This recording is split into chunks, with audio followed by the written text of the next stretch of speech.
नाजरीन, आप देख रहे हैं मेरे साथ एक वरिष्ठ चिकित्सक सह गुरु जो दयानंद आयुर्वेदिक कॉलेज के गुरु के पद पर विराजमान रहे हैं और बड़े ही सम्मानित गुरु रहे हैं, जिन्हें हम बड़े ही आदर के साथ इनका हर तरह से जो है हम आदर करते हैं। मैं डॉक्टर अली असगर आज वैद्य जोगेंद्र पांडे जी के यहाँ मैं उपस्थित हुआ हूँ और शिक्षक दिवस के अवसर पर मैं इनसे वार्तालाप करने के लिए इस अवसर पर गुरु के संबंधित गुरु की सम्मान में कुछ शब्दों को जानने के इच्छा से मैं इनके करीब तक आया हूं।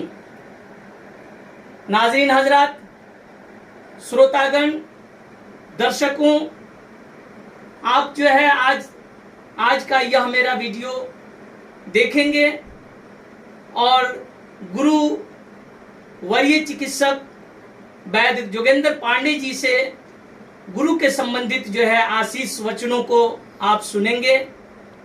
मैं चाहूंगा गुरु जी को मैं प्रणाम करते हुए आज के इस समय पर मैं गुरु जी से ये प्रार्थना करता हूं, अपील करता हूं, गुजारिश करता हूं कि दर्शकों को अपनी आशीष वचन से जो है परिचित कराएं और यह भारत में 5 सितंबर को जो हम शिक्षक दिवस के रूप में गुरु के सम्मान में एक दिन मनाते हैं, इसके संबंधित जो है कुछ प्रकाश डालेंगे आपके समक्ष वैद्य गुरु जोगेंद्र पांडे जी। दर्शक, यह शिक्षक दिवस है। गुरु पूर्णिमा के दिन गुरुओं की पूजा होती है और शिक्षक का अर्थ यहाँ शिक्षा देने वाला, ज्ञान देने वाला, तुल्य गुरुवती होता है। बिल्कुल बिल्कुल। लेकिन इस दिवस का नाम शिक्षक दिवस दे दिया गया, जो शिक्षा दे। शिक्षा का अर्थ ज्ञान है। जी जी। जो ज्ञान है। जी जी। तो सबसे पहली बात की इस संबंध में बहुत बड़ी बड़ी बातें आई हैं। कहा कि गुरु गोविंद दो है काको लागू पाए। जी जी जी। बलिहारी गुरु आपनो जीन गोविंद दियो बताए। वाह वाह, बहुत अच्छा।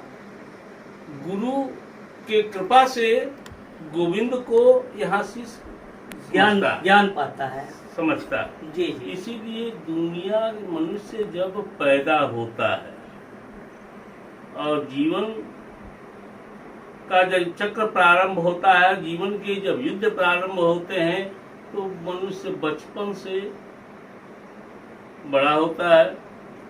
जवानी के कर्तव्य कुछ उसके दूसरे होते हैं, बुढ़ापे के कर्तव्य कुछ दूसरे हो जाते हैं, फिर अंततः वो अपने आयु को भोग करके अवसानित हो जाता है। जी जी। सिद्धांतः मूल बात यही है। लेकिन इन सभी चीजों के लिए ज्ञान की आवश्यकता होती है। तो प्रथम शिक्षक तो माता हो जाती है जी। कि बच्चा जब पैदा होता है तो उसके तरह तरह के कर्मों की दीक्षा माता के द्वारा दी जाती है। भोजन कैसे करना है यह बताया जाता है, भोजन क्यों करना है यह भी माता समझा देती है। और बच्चा जब भूखा होता है, शारीरिक क्रियाएं उसकी जगती हैं, तो वो माता से भोजन मांगने जाता है। तो इसमें सभी तरह के ज्ञान को शिक्षा के द्वारा ही प्राप्त किया जाता है। सभी ज्ञानों की शिक्षा हो और जो लोग इसमें सम्मिलित होते हैं वो सभी हमारे शिक्षक होते हैं। तो हुजूर, गुरु आसन से आज के विद्यार्थियों के लिए आप क्या कहेंगे?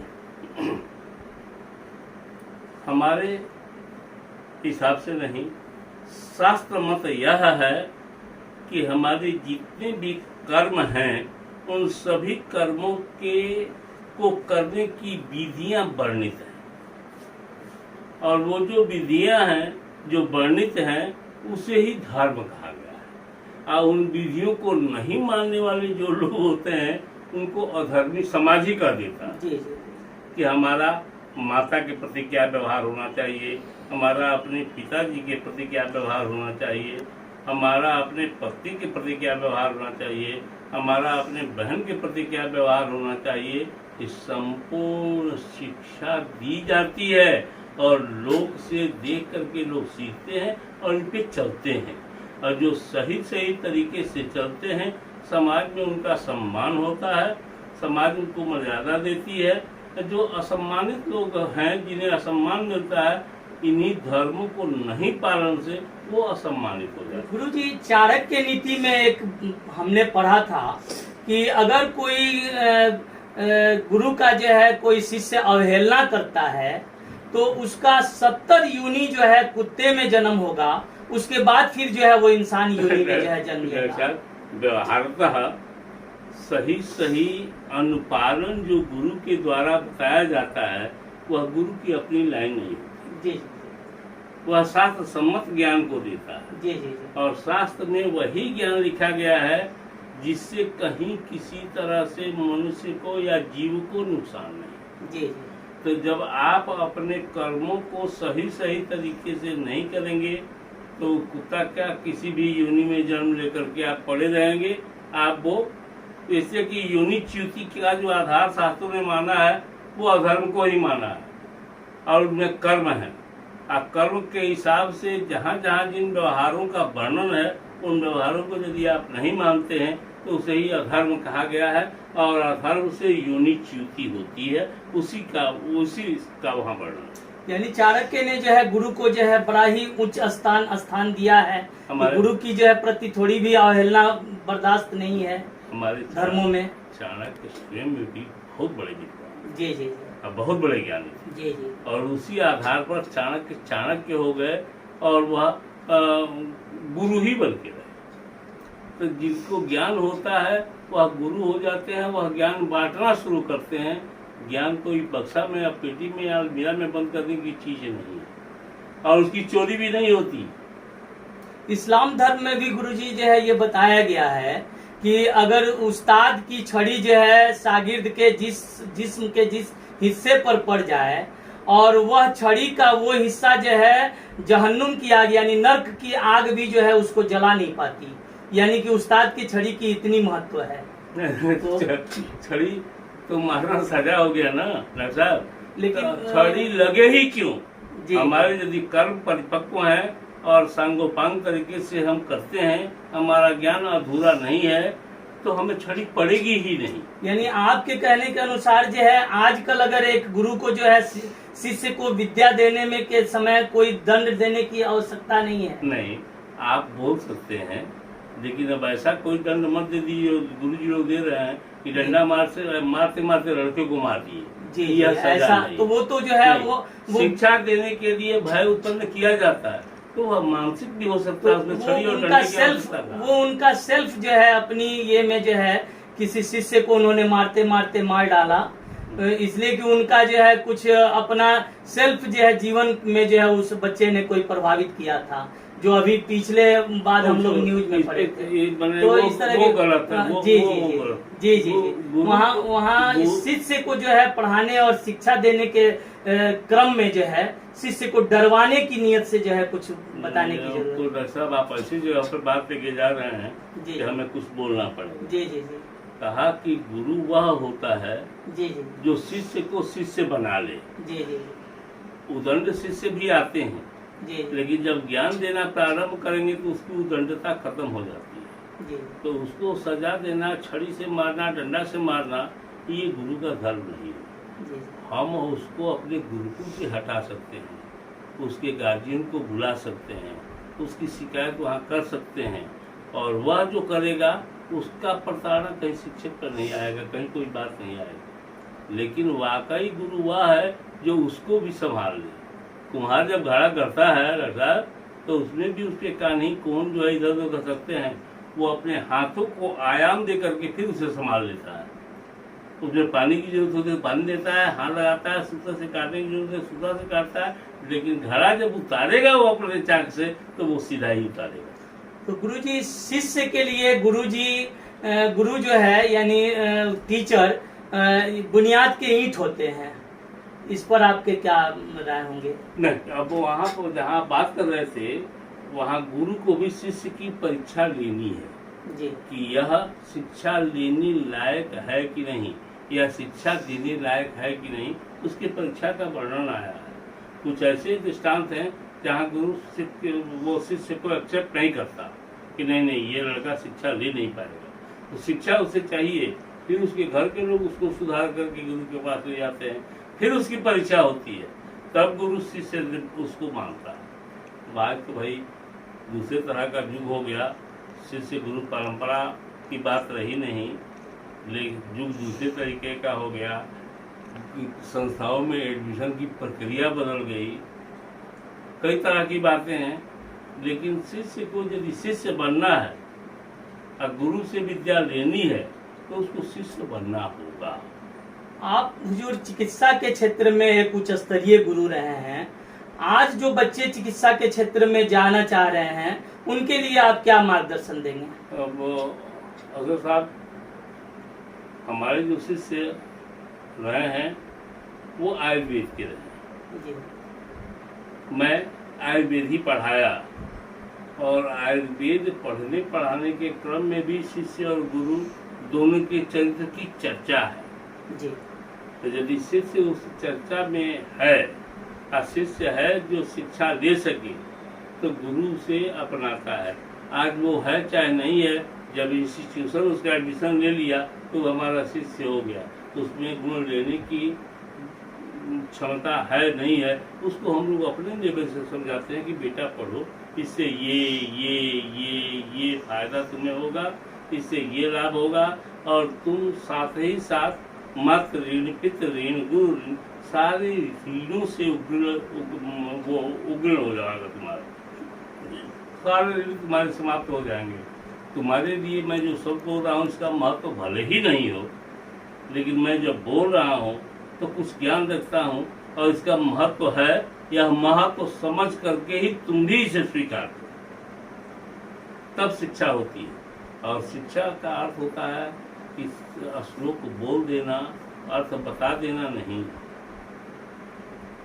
शिक्षा का अर्थ होता है कि गुरु अपने गुण से शिष्य के मस्तिष्क को इतना प्रस्तुत कर देता है कि वह विद्या अपने आप शिष्य के मन में आ जाती है। ये होती है गुरु। तो डॉक्टर साहब, बात जो करना चाहते हैं आप कर नहीं रहे हैं। जी जी, आप अपने स्तर से भी मुझे बताया जाए, जो भी बताना हो गुरु के संबंधित। जैसे पूर्व के गुरु में जो है और आज के वर्तमान के गुरु में जो है क्या फर्क होने? बहुत अंतर है। जी जी, आज के शिष्यों में और पूर्व के शिष्यों में भी अंतर है। जी जी, आपने शिष्य आरुणि की कथा पढ़ी होगी। जी जी, और शिष्य आरुणि को आदेश दे दिया गया कि बेटा ये खेत का पानी जो है इस बांध से बह रहा है, नहीं बांध सके थे शिष्य आरुणि, तो अपने पटाखे रह गए थे, जिससे उनका जीवन समाप्त हो गया था। जी जी, तो शिष्य ऐसे होते थे। जी जी, और गुरु की मान्यता, गुरु के बाद की मान्यता जान दे करके भी निभाया जाता था। जी जी, तो गुरु भी वैसे होते थे। जी ये दोनों परंपराएं आज नहीं है। जी, लेकिन आज भी जो उच्च स्तरीय लोग हैं जो अपने विषय को जानते हैं और बच्चों को विषय समझा देने में वो अपने को मानते हैं, समझा लेते हैं, उनकी महत्ता हर विद्यालयों में होती है और उन्हीं गुरुओं को मान्यता शिष्य देते हैं। आज भी यह बात है। लेकिन जो विषय ही नहीं समझा पाते, पढ़ाने आए हैं तो हम कर्मी हैं, काम करते हैं, सैलरी लेते हैं, जाते हैं, हमारा कोई धर्म ही नहीं है कि हम जो विषय पढ़ाने आए हैं उसको शिष्यों के मस्तिष्क में डाल दें, तो वो शिक्षक मर्यादित नहीं होता। हुजूर गुरु द्रोणाचार्य के संबंधित कुछ? गुरु द्रोणाचार्य एडमिनिस्ट्रेशन में बहुत हार्ड, शिष्यों को हमने सिखाया और वह हर गुरु जो अपना जी जान लगा करके जो जानता है वह शिष्य में उड़ेलना चाहता है, उस गुरु की भी यही दशा होती है कि मैं मेहनत करके तुम्हें बता रहा हूँ, 1 बार 2 बार 4 बार 10 बार। उसी तरह से द्रोणाचार्य थे कि प्रत्यंचा पर तीर उन्होंने चढ़ाया और लक्ष्य भेजने के लिए कहा, 5 बार भेज करके दिखाया।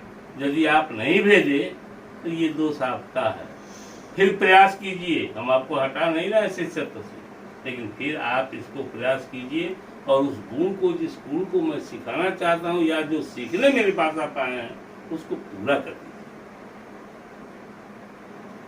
इसलिए गुरु द्रोण जो थे विशिष्ट थे।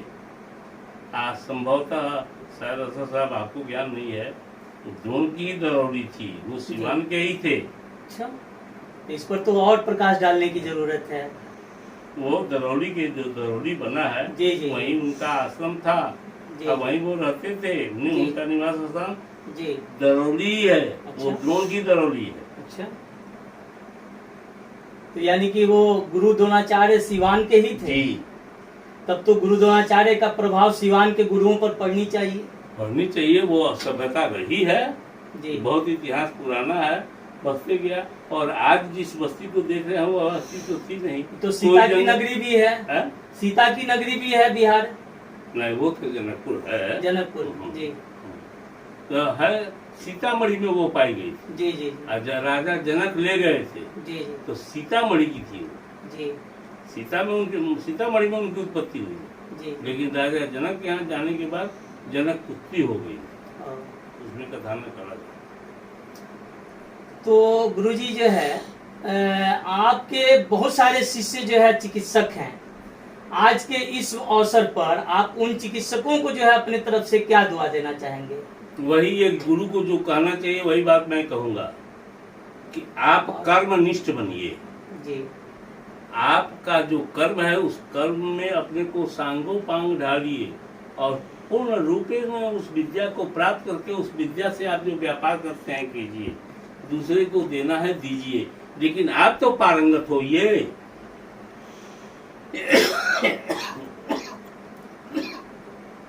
तो ये जो 5 सितंबर है, जी। इस 5 सितंबर का संबंध हमारे द्वितीय राष्ट्रपति से कैसे है? क्या संबंध? हमारे vice president doctor Sarvepalli Radhakrishnan ji शिक्षा जगत से ही आए थे और मुख्य रूप से उनके जीवन का शुरुआत ही शिक्षा से रहा।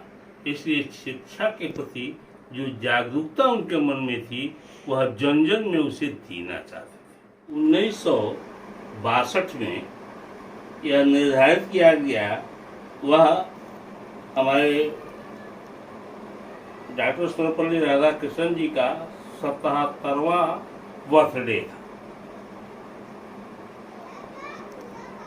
उस दिन यह निर्धारित किया गया कि आज से इसी दिवस को शिक्षक दिवस के रूप में मनाया जाएगा, जिससे हमारे जगत के जितने शिक्षक हैं उनको अब वो अपने आप में सम्मानित महसूस करें, सम्मान मिलेगा। जी, और इससे सभी शिक्षकों का सम्मान भी होगा। और उसी दिन से आज तक यह परंपरागत शिक्षक दिवस के रूप में प्रसिद्ध हुआ और 5 सितंबर को शिक्षक दिवस मनाया जाता है। इससे शिक्षा जगत में एक जागृति आती है, शिक्षकों के प्रति लोगों का स्नेह प्रेम बढ़ता है और शिक्षकों का मनोबल इससे ऊंचा होता है और वो अपनी शक्ति को अपने शिष्यों में दुगनी तरीके से लगाते हैं। इसलिए डॉक्टर, यह शिक्षक दिवस का इतिहास है। यदि जगत जिसे सम्मान देता है या हमें सम्मान मिलता है, हम शिक्षक हैं। शिक्षक इसलिए हैं कि हम शिक्षा देते हैं। हम शिक्षक इसलिए हैं कि हम शिक्षा देते हैं और वह शिक्षा देना ही हमको शिक्षक बनाता है। और यह बात बता देता है, यह शब्द ही बता देता है कि हम शिष्यों की सेवा में ज्ञान बांटने के लिए हमारा जो निर्धारित किया गया है कर्म, वह कर्म है और हम अपने कर्म के प्रति सजग होकर के अपने शिष्यों को सबल बनाएं। यह शिक्षक दिवस हमें यही सिखाता है। गुरुजी, आखिर सवाल, आज आप शिष्यों को जो है कितने घंटे जो है पढ़ने की जो है सलाह देंगे और किस तरह से वो विद्या अध्ययन करें और बढ़िया कामयाबी हासिल करें, उन्हें किस तरह की जो है मार्गदर्शन देंगे। यदि आप पूर्व के गुरुकुल परंपरा की बात करते हैं तो गुरुकुल परंपरा में उच्च स्टेट ब्रह्म मुहूर्त था कि ब्रह्म मुहूर्त में उठ करके वो पढ़ने बैठते थे, तो उसके बाद अपने नैतिक कर्म दैनिक कर्म करके आते थे, स्नान ध्यान पूजन पाठ करके तब वो पढ़ने बैठते थे, तब गुरु पढ़ाते थे उनको, और उसका अवधि निर्धारित था। दिन भर पढ़ने वाले लड़के बहुत ज्ञानी नहीं हो जाते, उनके हर क्रिया में उनकी सहभागिता होनी चाहिए। उनके जो कर्म निर्धारित है वो करें। आज तो हम देखते हैं कि 4 बजे या 3 बजे भोर से उठने वाले लड़के 10 बजे तक पढ़ते हैं और 10 बजे अपना दैनिक कार्य करने निकलते हैं। यह उचित नहीं है। यह शरीर है हमारा, और शरीर को एक जगह नियम अनुसार चलाने की जरूरत। हाँ, अनुशासित तरीके से चलाते हैं तो आप रोगी नहीं होंगे। जी जी, उन चीजों में रोग नहीं स्वस्थ शरीर में ही स्वस्थ मस्तिष्क का हाँ। निवास होता है। और जब शरीर ठीक कर रहे हैं कि स्वस्थ शरीर में ही स्वस्थ मस्तिष्क का निवास होता है। जी जी, तो शरीर जब स्वस्थ रहेगा तो मस्तिष्क की जो ग्रैस्पिंग कैपेसिटी है वो बढ़ जाती है। जी जी, तब विद्या आप समझने रहेंगे, और नहीं तो एक ही चैप्टर आप 25 बार पढ़ रहे हैं उसको नहीं समझता। तो नियम जरूरी था, इसलिए उस समय के गुरुकुल में नियम बताए जाते थे कि आपको ब्रह्म मुहूर्त में उठना है, फिर आपका खाना पच गया है, आप कंडीशनर है, लिखा कि जीर्णा जीर्ण भी बेचता हूँ। रात का खाया हुआ भोजन पच गया है कि नहीं, इस पर विचार करके उठो। यदि वो नहीं पचा है तो तुम्हें उठने का अधिकार नहीं है, तुम्हें पुनः सो जाना चाहिए। जी जी, बहुत अच्छी बात है। सो जाना, सोने से ही जो है भोजन का पाचन होता है। वह भोजन सोने से, वो कौशल से नहीं पचता। रात का भोजन जो है वो सोने से ही पचता। जी जी, तो यदि वह भोजन पच गया जी जी, तो वैसा सोच का जो है ध्यान में नहीं सुनिए, एहसास होना चाहिए। हमारी बात कब सुनिएगा तब। जी जी जी जी, तो उसमें ये कहा कि वह पच गया है, इसका लक्षण क्या है। तो जो नींद खुलेगी उस समय जमाए व्यक्ति बढ़िया तरीके से उठेगा, लगेगा कि शरीर में बल। जी जी, अब भोजन यदि नहीं पचा और यदि आप उठते हैं तो नहीं, पैर में दर्द हो रहा है, कमर में दर्द हो रहा है, माथा भारी हो रहा है, या कंप्लेन लेके लोग, जी इसका मतलब आप जो रात सोए थे, पूरी नींद नहीं है, जो खा करके सोए थे वह पच नहीं पाया है। जी जी, इसीलिए वहाँ जीर्णा जीर्ण विवेक शब्द लिखा है जी, कि रात का खाया हुआ भोजन पच गया है कि नहीं, तब उठो। ये नहीं, कंडीशनर है। उत्तिष्ठेत ब्रह्म मुहूर्त, ब्रह्म मुहूर्त में उठना चाहिए, तो एक कंडीशनर है कि रात का खाया हुआ भोजन पच गया हो तब। यदि नहीं पचा है तो वह दवा से नहीं, सोने से पच जाएगा, सो जाओ। तो नियमों को ठीक से यदि जाना जाए, पढ़ा जाए, उस पर विचार किया जाए, उसका अनुपालन कराया जाए, तभी शरीर स्वस्थ रहता है। और जब शरीर स्वस्थ है तो मस्तिष्क स्वस्थ रहेगा। मस्तिष्क यदि स्वस्थ है तो उसके सभी विभाग जी, स्वस्थ होकर के कार्य करते हैं। उसमें धारणा शक्ति हो या जो शक्तियाँ हो, धारण करने की शक्ति आप पढ़ रहे हैं, धारण करने की शक्ति आपकी कम है तो आप उसको समझ ही में नहीं आएगा, या पढ़ लेंगे फिर भूला जाएगा। बहुत से क्षेत्र में गुरुजी आपके शोध कार्य भी हुए हैं, और आप अपने शोध कार्यों में जो है देश विदेश भी भ्रमण किए हैं। इन दिनों जो है आप अपने शिष्यों को क्या आशीर्वाद देंगे? ये सनातन धर्म के अनुसार जो है आप उन्हें आशीर्वाद देते हुए हम लोग जो है आज के कार्यक्रम को अब समापन की तरफ ले जाएंगे। जरा कुछ सनातन धर्म अनुसार जो है कुछ श्लोक को जो है सुनाते हुए उन्हें आशीष वचन दीजिए, और अंततः जो है हम लोग श्रोता से जो है विदा लेंगे। नहीं, अंततः तो हमारी भावना नहीं, हमारे शास्त्रों की भावना, हमारे संगीतकारों की भावना यही है कि सर्वे भवन्तु सुखिनः, सर्वे सन्तु निरामया, सर्वे भद्राणि पश्यन्तु, मां कश्चित् दुःख भाग् भवेत्। इसलिए भारत का सनातन जो धर्म है वह पूर्ण विकसित होकर के और पूर्ण आयाम को सर्वे भवन्तु सुखिनः, मैं अकेले सुखी नहीं रहूं, हमारे साथ रहने वाले चाहे जिस परंपरा के लोग हैं, सर्वे भवन्तु सुखिनः, वो सभी सुखी रहे। यह बात शास्त्रों में वर्णित है। लेकिन स्वस्थ रहने के लिए आपको कर्मों को, जो निर्धारित कर्म बताए गए हैं, ब्रह्म मुहूर्त में उठना, अपने शरीर के लिए आयाम देना, तेल मालिश से लेकर के व्यायाम करने तक की विधि, भोजन करने की विधि, कितना आप वो सभी चीजें वर्णित हैं। इन पर ध्यान देते हुए शरीर को स्वस्थ रखते हुए जब आप जागृत होकर के जाएंगे तो लिखा के सब काम कर लो, उसके बाद तुम वृत्ति करने निकलते हो तो अपने परिपालन के लिए वृत्ति भी आवश्यक है। सद्वृत्ति से वृत्ति करने निकलो, धोखा देकर के पैसा लेने के लिए नहीं करता है साथ। कहता है कि तुम कर्म करो और उसके पीछे सही भावना रखो और सही भावना के साथ पैसा कमाने के लिए निकलो है। लेकिन तब जब हम स्वस्थ रहेंगे तब, और सारी वृत्तियों को करेंगे तो स्वस्थ रहेंगे। और यह जो लोग नहीं जानते हैं उन्हें शिक्षा के द्वारा ही मिलेगा। इसलिए अपने लिए सुयोग्य शिक्षक खोज करके आज शिक्षक दिवस को निर्णय करें कि मैं किसी सुयोग्य व्यक्ति से इस ज्ञान को प्राप्त करके अपने तरीके से, उनके तरीके से अपने को बना करके उस राह पर चलूँगा और स्वस्थ रहूँगा। यह शिक्षक दिवस में अच्छे शिक्षक की तलाश आप करें, अपने अनुकूल शिक्षक की तलाश करें, वह ज्ञानवान शिक्षक की तलाश करें और उनके से ज्ञान दे करके अपने को भी उस शिक्षक की तरह बना लें। धन्यवाद। तो दर्शक, आप देख रहे थे हमारे साथ में डॉक्टर अली असगर, हमारे साथ जो है एक महान गुरु जो है जिला सीवान के वैद्य जोगेंद्र पांडे से जो है आप मुलाकात कर रहे थे और उनसे आशीष वचन सुन रहे थे। और उनके आशीष वचनों के साथ जो है हम अब विदा लेते हैं। जय हिंद, जय भारत, जय शिक्षक दिवस। और इस शिक्षक दिवस पर जो है मेरे साथ मेरे तरफ से भी और गुरु वैद्य जोगेंद्र पांडे जी की तरफ से भी जो है आप सबको जय हिंद, जय भारत।